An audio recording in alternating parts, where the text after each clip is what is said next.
काही चाललंय काय? आधी तो केतन आणि आता हा 20-22 वर्षाचा मुलगा.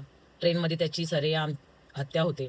ते पण 100 लोकांच्या पुरुषांच्या डब्यामध्ये. म्हणजे हा इन्सिडन्स पाहिल्यावरती ना कोणाशीच आर्ग्युमेंट न केलेलं चांगलं. कोण म्हणतंय आपल्यासमोर, "हो, हत्ती उडतो. हो बाबा, हत्ती उडतो. तू बाबा बरोबर आहेस." कारण मी अग्री करणार, कारण मला माझा जीव महत्त्वाचा आहे. माझ्यासाठी मला फॅमिली महत्त्वाची आहे. जेव्हा मी घराबाहेर पडते किंवा घराबाहेर पडतो, तेव्हा रिटर्न यायची माझ्या घरचे माझी वाट बघत असतात.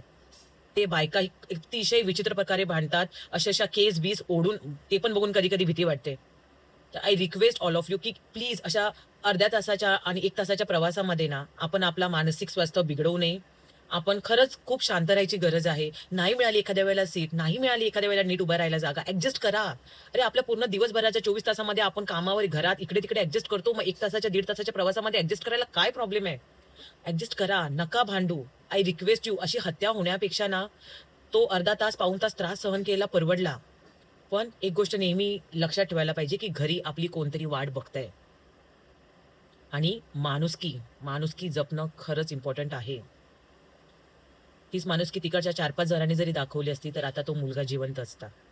खरंच खूप खंत वाटते तो व्हिडिओ पाहिल्यावर. खूप खंत वाटते.